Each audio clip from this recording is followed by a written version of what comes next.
ariko intumbero bitewe n'umusaruro tugenda tubona nuko bijya no mu gihugu muri rusange, aho ababyeyi batandukanye baba batubwira bati mudufashe natwe muze mudukorere icyo gikorwa kuko urubyiruko rwacu ruragenda rujya mu ngeso zitari nziza zijyanye n'ibishuko biri hanze aha.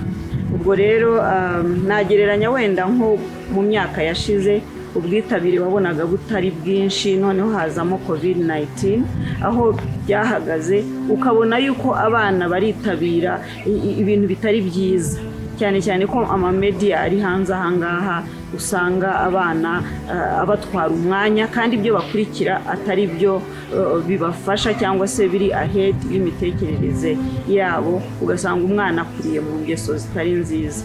So umusaruro rero tubonamo nuko uko tugenda tubafata abana batubaho free, bakatuganiriza tukanabitegura, tugahamagara inzego z'ubuyobozi bwite bwa leta bakaza bakabasharinga experience uburyo urubyiruko rurimo rurajya mu ngeso mbi, kwishora mu biyobyabwenge.